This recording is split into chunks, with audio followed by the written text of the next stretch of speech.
आज की दुनिया में कुछ ऐसे नाम होते हैं जिनका जिक्र होते ही एक अजीब सी खामोशी छा जाती है। जेफरी एप्स्टाइन उन्हीं नामों में से एक है, क्योंकि एप्स्टाइन कोई आम अपराधी नहीं था।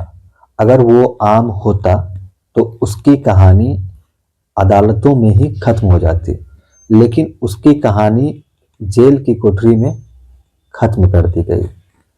एप्स्टाइन को दुनिया ने एक अमीर फाइनेंसर के रूप में जाना, लेकिन असली सवाल तो ये है कि उसने ऐसा कौन सा कारोबार किया जिसकी बदौलत उसे राष्ट्रपतियों, राजघरानों और अरबपतियों तक सीधी पहुंच मिल गई। उसके पास न कोई सार्वजनिक कंपनी थी, न कोई पारदर्शी निवेशी फंड था, न कोई बहुत बड़ा ब्रांड था। फिर भी उसके पास प्राइवेट जेट था, कई देशों में महंगे बंगले थे और कैरिबियन में उसके पास एक निजी यानी प्राइवेट पोर्ट भी था, जेट द्वीप था। असल में एप्स्टाइन जो था वो पैसों का सौदागर नहीं था, वो ताकत के सबसे कमजोर बिंदु का सौदागर था। इंसानी लालच, शर्म और डर।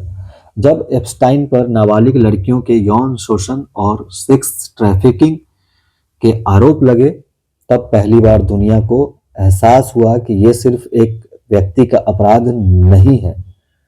अदालत में जमा हुई गवाहियां बताती हैं कि लड़कियों को पैसे, डर और दबाव के जरिए एप्स्टाइन के पास लाया जाता था। लेकिन कहानी वहां खत्म नहीं होती है। कहानी तो वहां से शुरू होती है जहां पर एप्स्टाइन अकेले खड़ा नहीं था। यहीं से जन्म होता है एप्स्टाइन फाइल्स का। ये कोई एक फाइल नहीं है, ये वो कागजात है जो अदालतों, जांच एजेंसियों और पीड़ितों की गवाहियों से निकले हैं। इनमें फ्लाइट लॉग्स हैं जो बताते हैं कि एप्स्टाइन के निजी जेट में कौन बैठा।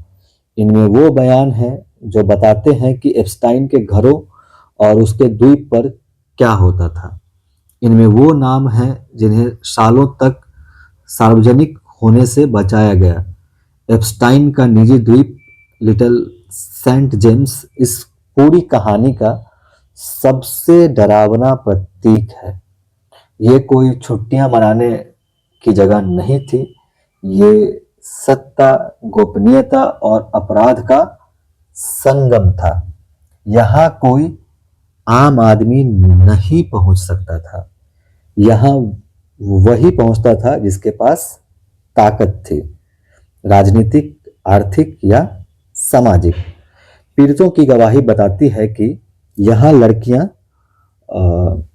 इंसान नहीं थी बल्कि एक माध्यम थे, ताकतवर लोगों को खुश रखने का माध्यम।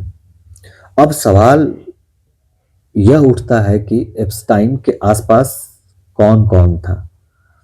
फ्लाइट लॉग्स और दस्तावेजों के दुनिया के बड़े नाम इसमें सामने आते हैं। अमेरिका के पूर्व राष्ट्रपति बिल क्लिंटन का भी नाम आता है, जिनकी एप्स्टाइन के जेट में कई यात्राएं दर्ज है।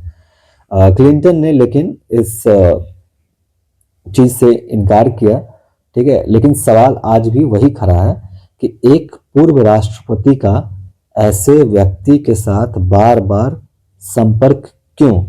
ब्रिटेन के शाही परिवार के प्रिंस एंड्रयू पर सीधे आरोप लगे, मामला अदालत तक पहुंचा और अंततः समझौते में खत्म हुआ।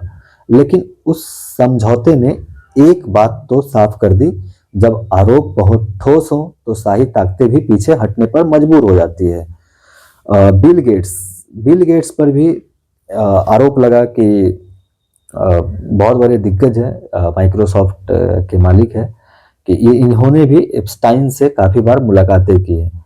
कोई आरोप सिद्ध नहीं हुआ अभी तक, लेकिन बिल गेट्स ने इस बात को स्वीकार किया कि हाँ, मैंने मिला था और ये मेरी बहुत बड़ी गलती थी, ठीक है।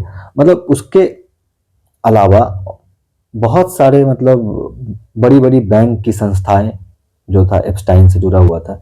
एप्स्टाइन के खातों में बहुत सारे संदिग्ध लेन देन भी होते रहे, चेतावनियां दी गई लेकिन सिस्टम इनका वैसे ही चलता रहा। इसका मतलब साफ है, सिस्टम जानता था लेकिन सिस्टम ने चुप्पी चुनी। अब अगर भारत की बात करें तो भारत में भी कोई उतने बड़े लोगों का नाम अभी तक तो नहीं आया है, लेकिन अभी न्यूयॉर्क में एक भारत की महिला मीरा नायर, उसका बेटा जोरान ममडानी वहाँ का मेयर है।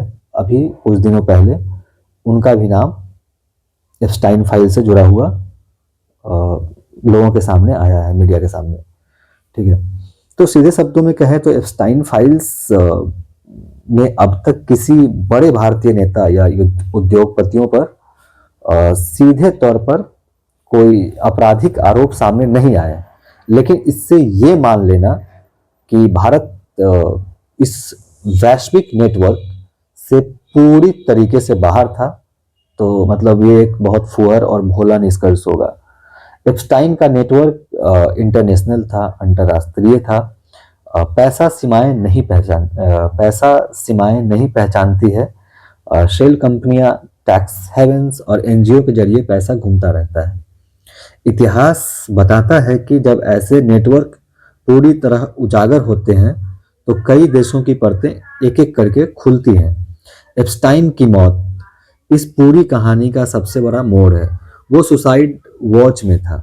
जेल के कैमरे उस वक्त काम नहीं कर रहे थे, गार्ड्स सो रहे थे और एप्स्टाइन मर गया। सवाल ये नहीं है कि उसने आत्महत्या की या नहीं की, सवाल ये है कि क्या किसी ऐसे आदमी को जिसके पास दुनिया के सबसे ताकतवर लोगों का राज हो, उसको जिंदा रहने दिया जाता। एप्स्टाइन की मौत ने एप्स्टाइन की मौत ने इस चीज को इंसाफ नहीं किया, उसने इंसाफ को रोक दिया। उसके साथ बहुत सारे जो सवाल थे वो भी मर गए। आज एप्स्टाइन फाइल्स हमें ये नहीं बताती कि कौन दोषी है, वो हमें ये दिखाती है कि सत्ता कैसे काम करती है, कैसे पैसा, राजनीति और डर मिलकर एक ऐसा कवच बना लेते हैं जिसके भीतर अपराध पनपता रहता है। एप्स्टाइन तो गिर गया, मर गया, लेकिन वो सिस्टम आज भी वहीं खड़ा है। और असली सवाल यही है, क्या हम एक आदमी की मौत से संतुष्ट हो जाए या उस सिस्टम को देखने की हिम्मत करें जिसने उसे इतना ताकतवर बना दिया हो। धन्यवाद।